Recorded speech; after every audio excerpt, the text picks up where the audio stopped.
Thanks. So when I was asked to come talk to you guys, there was one morning that immediately jumped into my brain. It was the morning after I got here. So the whole first day was like this whirlwind of red brick and jet lag and trying to get stuff set up. And then there was the next morning. I was looking at this inner garden, which I didn't realize that this red brick facade that I've been walking along actually had this beautiful green space behind it. So I'm sitting there with a cup of coffee thinking, what am I going to do? And that was actually a question I'd never had to ask before. What am I going to do with my life? Because I started doing theater when I was very young. There's a picture of me in, not even preschool, like when you were like 3 or 4, that kind of like before school daycare, where I'm playing Cinderella. And I don't remember it, but I'm told it wasn't the first time I was on stage. And if you are, I was about to say lucky enough, if you are something enough to know from a very young age what you want to do with your life, that becomes the answer to all of your questions. You don't need religion because you have your destiny instead. Like, I grew up in a neighborhood where I saw my Black neighbors being really roughly handled by police. And that was really hard. I mean, you can imagine as an 8, 9-year-old what that's like to see every day, or at least every week. And this sounds naive, but at that age, I thought, you know what? I'm going to do theater that creates an equal world. So that was where I put all of that discomfort and unhappiness at what I was seeing. And you get into high school, you're like trying to figure out how you're going to be independent, how you're going to relate to people, who you're attracted to, how you're going to relate to them. For me, that was usually like stumbling and blushing and kind of, being awkward. But underneath it all, there was this sense of, I know who I am. I'm a theater artist. And then after university, when you're getting into the world, the question isn't, what am I going to do? It's how am I going to do it? And we all knew that the odds were stacked against us, right? Like, you don't go into theater without a very clear sense of this is a long shot. But what I didn't realize until I got to New York, until I started working in professional theater, was I didn't realize that the odds were different depending on who you were. And again, this may sound naive, but truly, everyone in theater, or almost everyone in theater, really thinks of themselves as these kind of bohemian egalitarians. So it really shocked me, the amount of sexism and racism that governs the industry. There was this incredible playwright named Lisa Cron.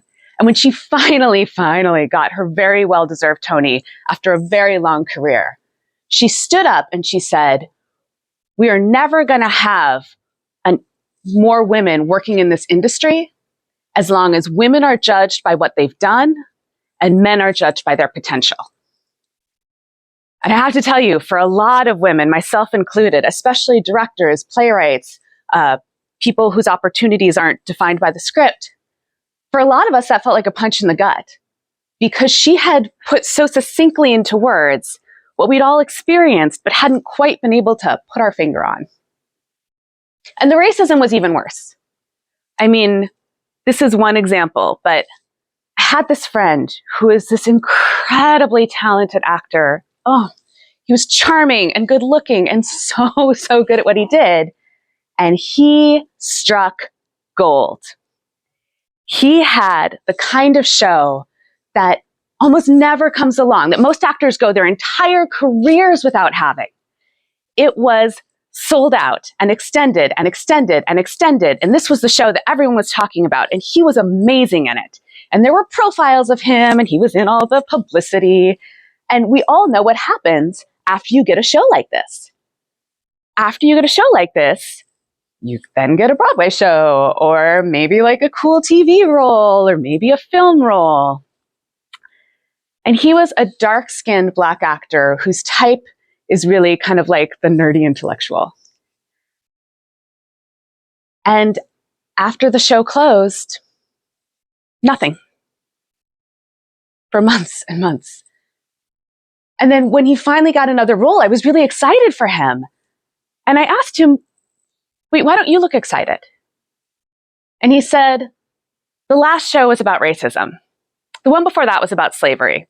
And then the show before that was about racism. And this show is about racism. And there is so much more to my existence than how white people see me. And the thing is, this kind of injustice is unfair in any industry. But in entertainment, it's especially damaging because the plays, the TV shows, the movies that are produced by this racist and sexist industry are shaping how people see the world.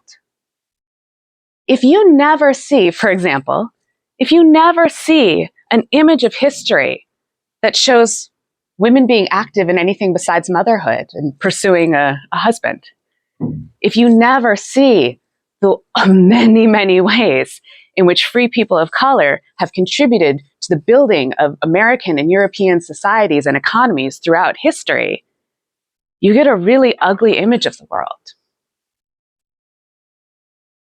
Eventually I quit. I couldn't handle it anymore.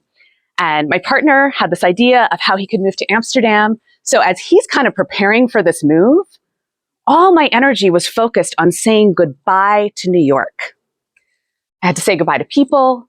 I had to say goodbye to this image of what I was going to do for the rest of my life. And so it wasn't until that morning on the balcony where I suddenly realized, oh, I have a whole new project that needs to start.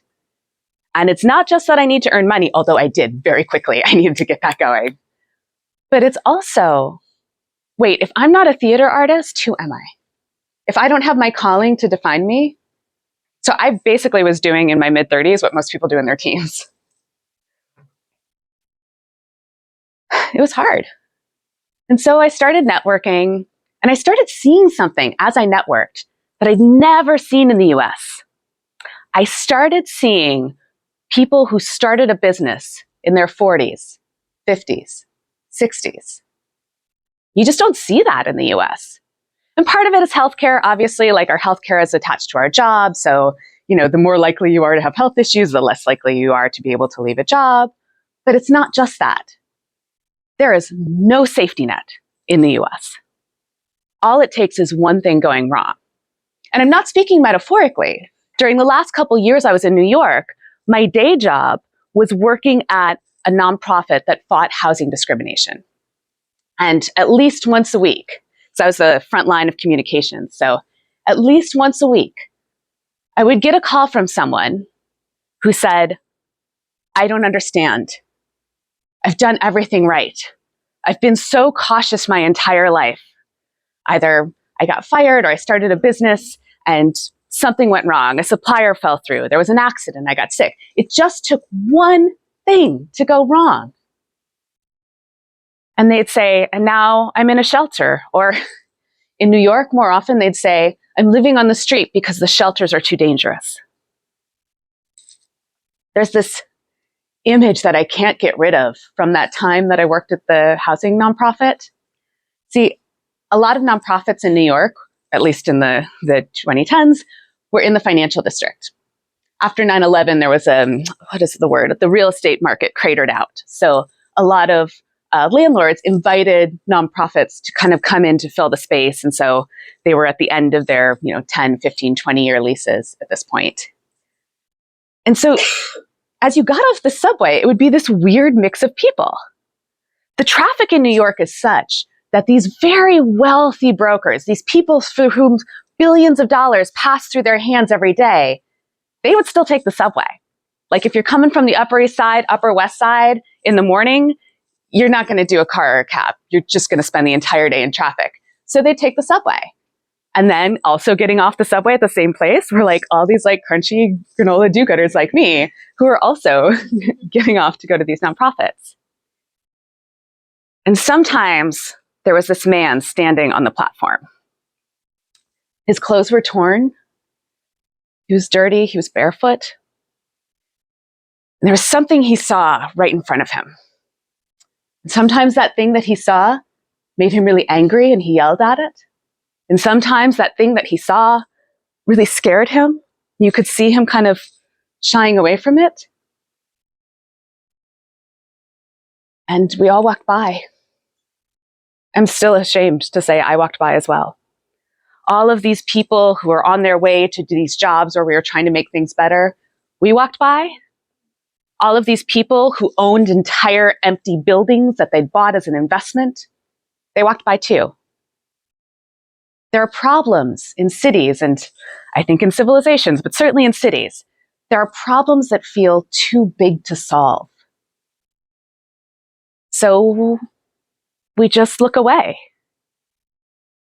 And as I started to explore Amsterdam, I started to find out there's actually another way to face those problems.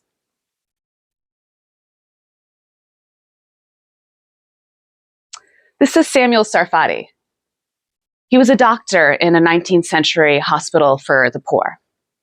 And he was constantly butting heads with the board of directors because the board of directors was like, no, we can't treat chronic illnesses. We'll just treat short-term things. And no, we can't do the expensive treatment. We can only do like the cheapest treatment available. And when Sarfati started working at the poor hospital, he was, a middle class, he's from a middle class family. He didn't have any resources of his own. But after a little bit of working at this hospital, he married into extreme wealth. And the only thing he changed is he started paying for treatments for himself. Whenever the board of directors said, no, you can't treat him, this is a long-term illness, he was like, don't worry about it, I'll pay for it. Whenever the board of directors said, no, that treatment's too expensive, you can't do that, Sarfati was like, yeah, don't worry, I'll pay for it. And finally, the board of directors got sick of being undermined, and so they fired him. And at the same time, he lost out on a university position because of anti-Semitism. He had every ability to just like go sit and count his wealth or back swim through the coins like Scrooge McDuck did. But instead of doing that, he spent his time developing a partnership between the city and a fertilizer company. Wait, this is going somewhere. What the fertilizer company agreed to do was to clean the streets. And not just in the Jewish neighborhood where the poor hospital that Sarfati worked at was. It was in the Jordan as well, which was the very poor neighborhood for non-Jewish people. And so this fertilizer company agreed to clean the streets for free in exchange for keeping what they cleaned to create fertilizer. That single-handedly reduced cholera in both of these neighborhoods. And then he was like, the other thing I saw at the poor hospital that's really helping people, really getting people sick, is malnutrition. It's too hard to get food. So he set up this huge bread factory on the Weiselgracht, in between, as those of you who know your geography, in between the Jordan and the poor Jewish neighborhood that he'd been working on. And this bread factory made bread for at least 30% cheaper than any baker could do it. So he was able to treat causes of malnutrition. He didn't solve poverty, but he did these small things to make their lives better. And it's not just him. There's a bunch of examples. This woman right here, her name is Gisela. She came here from Chile to study at the University of Amsterdam. And she was stuck here when the Nazis invaded. Now, remember, the occupation was terrifying. There was a lot of violence. There was a lot of hunger because people were put on rations. It must have been incredibly tempting to just protect herself and keep her head down. And instead, she started smuggling Jewish children out of the deportation center. Her father worked for the railroad, so she was able to use that kind of connection with the railroad to smuggle Jewish children out of Amsterdam and into the countryside where it was easier to hide them. Again, she didn't solve the Nazi occupation, but she saved at least 600 Jewish children. We don't even have a picture of an immigrant from Sweden named Anna Amelia. All I've got is a sketch that she made. So if you Google her, this is what you'll see, because this is all we got. But she was really against slavery. And the politicians in the Netherlands have been going back and forth and making excuses for why we can't end slavery. So she got a bunch of women together, and they just started buying people's freedom. And while he's not technically an Amsterdammer, I have to tell you about one of the people who she worked with in Suriname. His name was Jan Houthakker. He was a formerly enslaved man himself. He was actually manumitted his freedom was paid for by 2 other formerly enslaved men. And once Jan was freed, he dedicated his life to raising money to free others. Just this one man freed 129 people. So I got to really like this idea of like the thing that makes Amsterdammers special is facing these huge problems and saying, okay, I can't solve the whole thing, but I can solve that little bit. And then I saw this picture and I did not understand what it meant. Now, to tell you why this picture is so baffling, I have to tell you who's in it. This woman, right here. That's Bet van Buren. She was a butch, and I have to tell you, kind of sexy lesbian who opened Café Mancha, which was the first modern gay bar. Now, obviously, there's been gay spaces here since the Middle Ages, but Mancha was the first gay bar in the modern sense of, this is where I go to be with people like me. I can relax and unwind because I'm with my people.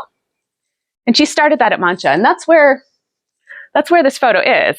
I don't know if y'all see this, but these things hanging from the roof, Bet would cut off people's ties with a knife if she thought they were being too stodgy. This is the kind of lady Bet van Buren is. So knowing that, and this is towards the end of her life. So she's been a badass. Like, this is after she was a resistance heroine. There was a lot of really cool people in the resistance. This is after she was a resistance heroine. And the women around her, those are women in the Salvation Army. This woman right here, that's a woman who's remembered as Major Boshart. Although technically, I think by the time this picture was taken, she was like a lieutenant or a general in the Salvation Army. She climbed the ranks pretty fast.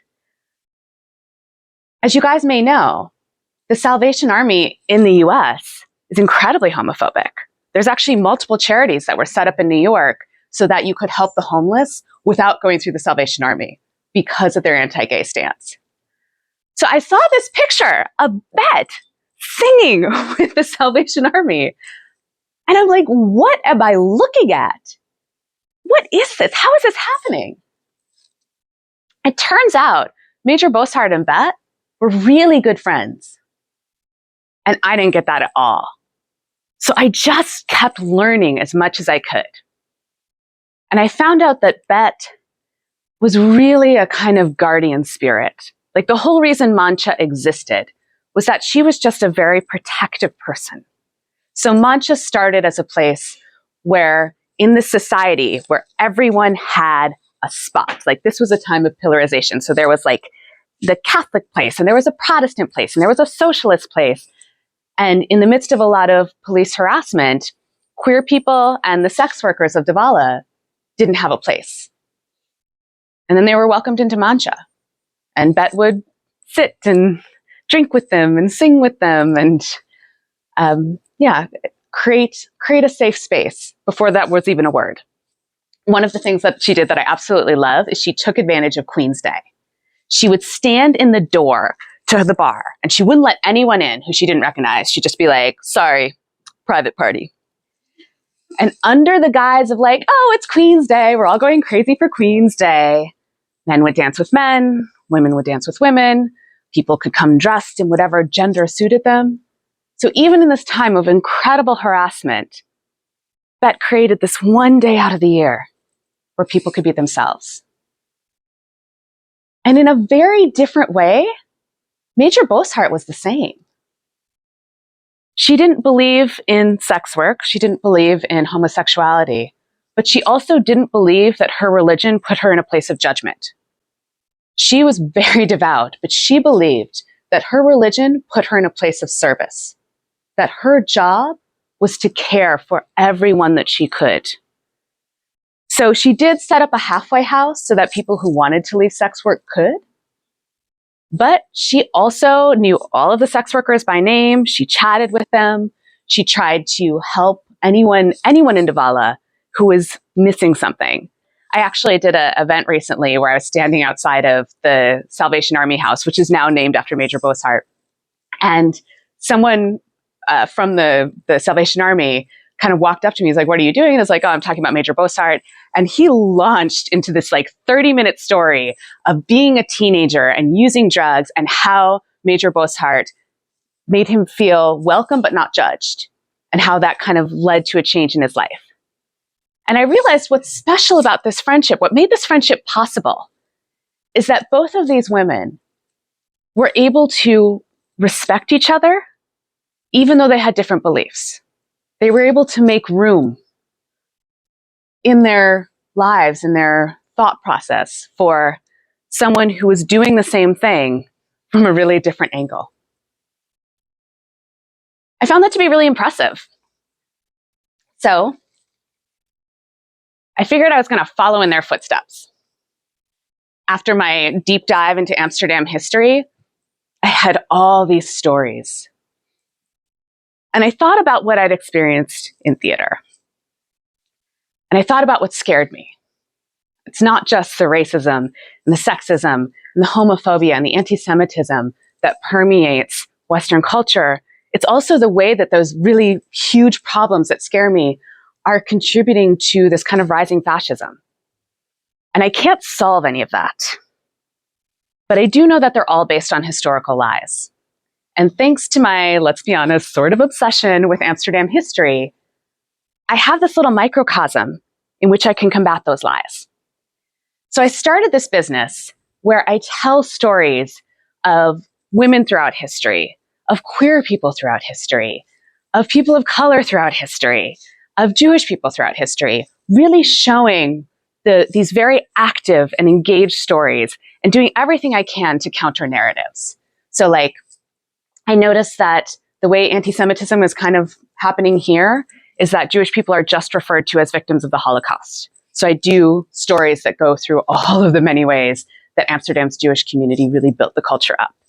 I do stories starting with some of the earliest references that we have to Black Amsterdammers and to Indonesian Amsterdammers and to Caribbean Amsterdammers. And I thread it throughout so that we can see that there have always been Amsterdammers from around the world.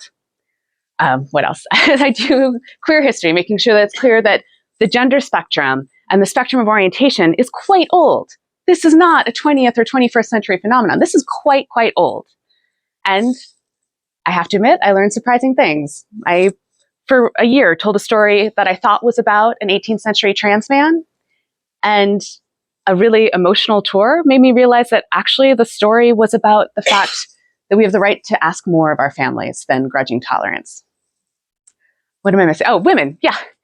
So often the stories of women are just limited to feminists. And while yes, we should talk about feminists, women have been a vibrant part of Amsterdam's history the whole time. So I try to tell those stories. I do tours, I do events, I do conferences, I do cultural things. Like, frankly, I would stand on Dam Square on a soapbox if I thought people would listen. This is my way of trying to take these big things that scare me and like attack one little bit of it. And so I thought a lot about what native means. Like, it was interesting hearing where the theme came from, because what does native mean in a city where some of the most famous Amsterdammers are either immigrants themselves or from immigrant families? If you don't recognize that, that's Spinoza, that's philosopher Spinoza, theater director Ivo van Hoof, Anne Frank, Ballon d'Or winner Ruud Gullit. Who else?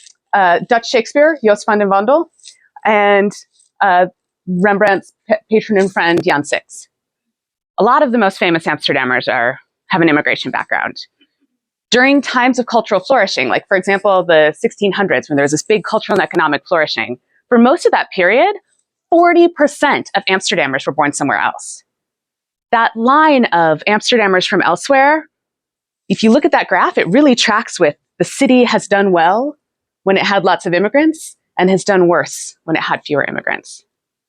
So what does it mean to talk about native in a city like this? Well, native doesn't just mean where you're born. We also use it to refer to traits that are inside, like native intelligence, native compassion, native empathy. I would argue that at its best, the traits native to Amsterdam are trying to solve big problems one practical step at a time. And trying to make room in your most deeply held beliefs for people who believe different than you. And try to make space for that and trying to make dialogue. So I found my way to do it. And I hope that everyone in this room finds their own way to live out these hopefully native traits to Amsterdam. Thank you.